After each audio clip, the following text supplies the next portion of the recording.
Focus on Lagos State. According to a 2022 study from the Economist Intelligence Unit, Global Livability Index 2022, Lagos is still ranking as the second worst city to live in. It's ranked the world's most livable cities. That's the index for 2022. The city came in at 171st place out of 172 nations ranked by the EIU. Here is the top 10. Vienna in Austria, number 1, Copenhagen, Denmark, number 2, and then you have Melbourne, Australia in 10th place. Looking at the bottom 10, you have Tehran with Iran there, Douala, Cameroon, and then at the bottom there, Lagos in Nigeria, and then Damascus in Syria. Looking at a couple of we just run through the categories here. They're using what they use to rank them. Stability is 1, prevalence of petty crime, violent crimes. Move on to the second category. Availability of healthcare, that's number 2 with a 20% rating. Third category, the cultural environment. Fourth category, the education. And the fifth category, infrastructure. Those are the categories that we're looking at that they use. All right, in August of 2022, a former permanent secretary in the Lagos State Ministry of Transport, Mr. Taiwo Salam, or Professor Taiwo Salam, has said if the traffic congestion in the densely populated commercial capital should continue unaddressed until 2030, the city is estimated to lose billions every month. Mr. Salam is now a senior lecturer and head of the Department of Transport Technology and Infrastructure at the School of Transport and Logistics at LASU, Lagos State University. Here's what he said. The economic growth of Lagos among the cities in Nigeria has placed it in a vantage position for prosperity. However, he did say that its greatest challenge remains the movement of goods and services against the backdrop of its rapid population and phenomenal growth rate. Also back in 2021, citing the economic implications of daily traffic congestion in the state, Dane Institute of Research, which is a Lagos-based research institute, had said in its connectivity and productivity report that Lagos State could lose about 4 trillion naira yearly as a result of its notorious traffic congestion problem. And here's a couple quotes from the founder and the director of Dane Institute. She said, "We found that the cost of individuals of traffic congestion is about 133,000 naira 978 per annum for those who own vehicles, 79,000 each year for those who use public transport." That's Professor Franca Ovajije, who is the director of the institute. Says the total loss to Lagos estimated at 14.12 million hours per day, or approximately 3.8 trillion per hour. She's again the founder and executive director. Arise business analyst Chika Mbonu, who made it in the rain to get here. And we know how Lagos rain, what it does to infrastructure. Chika, you're very welcome. Hi, how are you today? I'm fine, thank you. I'm trying to stay dry. Today is our own, let's talk about our own dear Lagos. Yes, indeed. But I have to put that in perspective. Of course. Because Bayo Nonoga is listening. And not in come after all. Not in our Lagos that he said we shouldn't talk about. Exactly. Especially, I'm from that side of the country where yes, indeed. He was targeted. He was one. So, but this is just talking about the Lagos that we live in, and so many issues. You talked about the economic intelligence report and the criteria, the 5 criteria they used, and none of them is surprising, but I just pushed them. Stability and security. Of course, we know the challenges we've had in the country about security. Of course. Healthcare, Nigeria has one of the highest infant mortality in the world. And the women who die during pregnancy. Education, Nigeria is the capital of the out-of-school children in the whole world. And of course, you know that 20 million. That's what talking about. But be that as it may, I will ask: is Lagos that bad? Is Lagos that bad? What we try to do here is always try to balance. Yes, we don't do politics here. Yes, indeed. We're very fair to everybody. Lagos is not that bad. Yeah. Relatively safe. If we put it on the pedestal with other cities in Nigeria, booming economy. Lagos economy is larger than most African countries in the world. So there are pluses for us. Burgeoning tech scene, the Yaba area is known as the Silicon Valley of Nigeria. Yes. Entertainment, Lagos is the capital of entertainment in Nigeria. So there's so much going on here. If you go to African countries, if you enter the cabs or airport, you hear our malls, you hear our music everywhere. Or even our movies. They all start from here.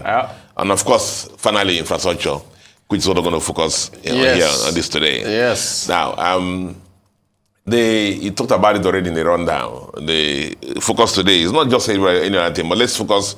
We're going to use the Lekki Expressway, to analyze things, so talk about what I'm going to talk about. Lagos have talked about I think they have a 13-year plan, development plan, which climaxes in 2025, I think.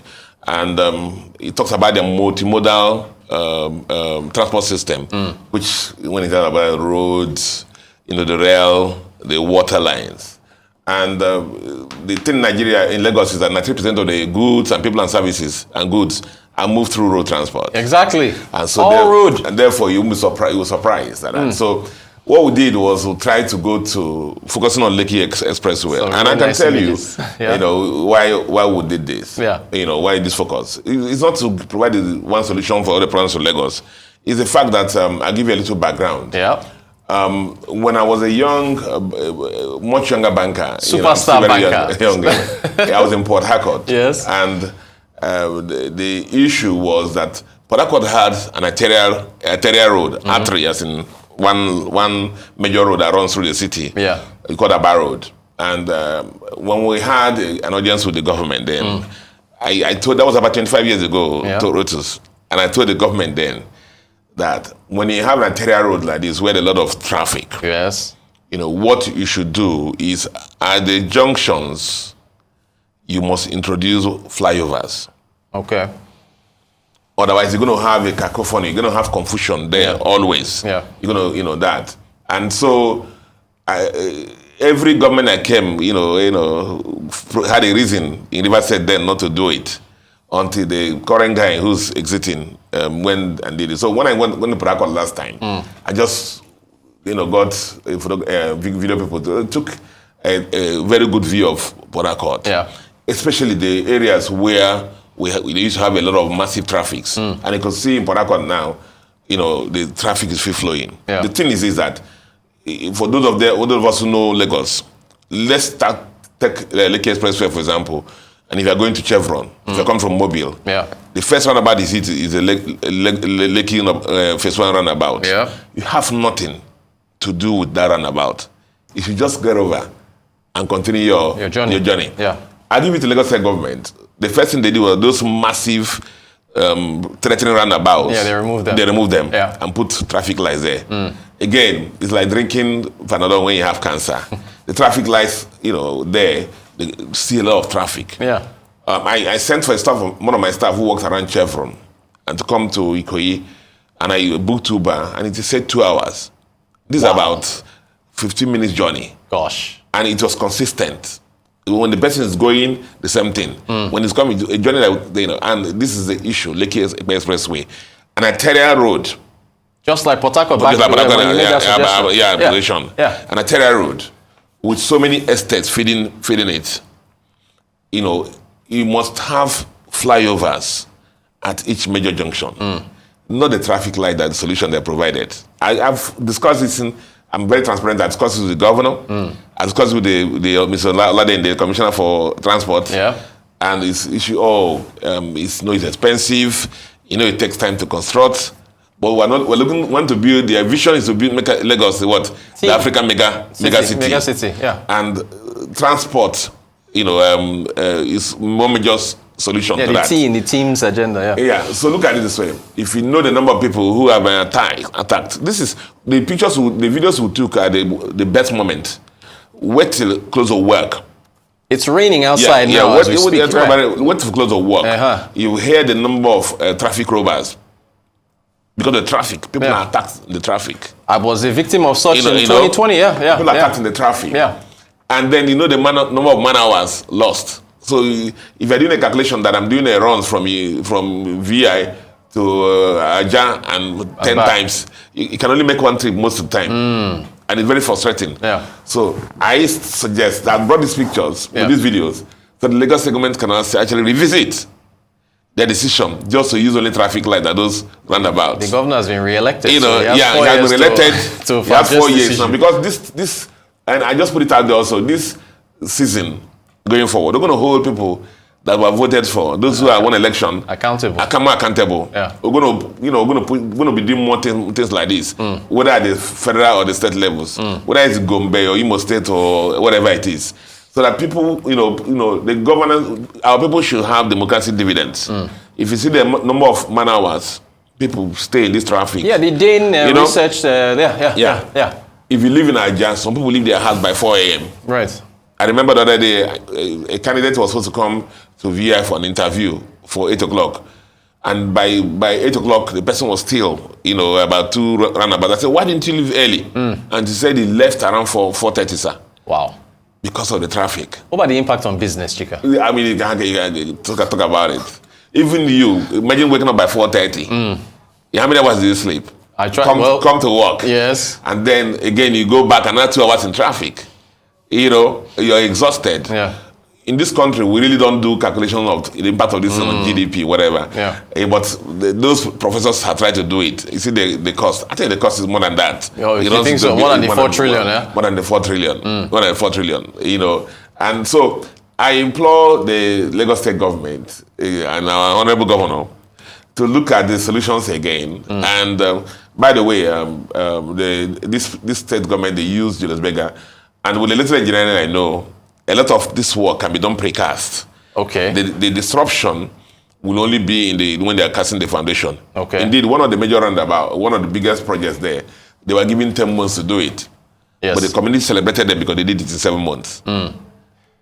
So where they have street project management, these things can be done quicker and faster. Can I quickly ask you about when they do this work? They do the work sometimes in the middle of the day. In other countries, they do them at night, at 2 a.m., 3 a.m. when everybody's asleep. No, they do it. So that you will see them that are working. You see them that are working. So that we can see. Yeah, so they can see that. I mean, how can they do it in the night? How would you know? No, they have to do it during the day so they can see they are working. And do you know the other thing also? Yeah. You will see a pothole. Yes. Becoming from ground floor, 2 inches pothole. Yes. You watch it become 1 foot. 1 foot. Another 3, and if you're wondering why they're not really fixing it, they say no until you can swallow a car so that the proper contract will be awarded, that. But I mean, sometimes we'll talk about this and say that I think governance is good. Yes. It's easy. Yes. If you're out there to do good. I recommend to those who are in governance to do a little more management by walking around. Let them drive around, without people knowing with their cars and stuff like that, and as mystery. And then in the night or whatever, and then go and see some of these things. And instead of sitting on the office and reading reports by commissioners and special advisors and whatever, let them go out there because people are really, really suffering. A lot of the 40% of the traffic in Lagos, report has shown, is caused by human beings. Yeah. Can actually be, removed. I told you the other day, I was coming back from the international airport and trying to get into the Oshodi side from international airport, from Ajao side to international airport. Those who don't only just follow me. And the traffic backtailed. And I was just wondering what was happening. Yes. And so we kept moving slowly. Airport expressway. Until we got in front and we found that the buses were loading on the expressway. On the expressway, yeah. And the last mile people were watching them.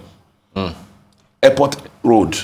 That's they supposed were loading. to be free. Free. They were loading on the road. Meanwhile, there's a service lane for them, and meanwhile, these bus people are supposed to be very close to the government. Oh, of course they are. Yes. And so we expect them to cooperate with the Lagos State government to make sure that things move forward.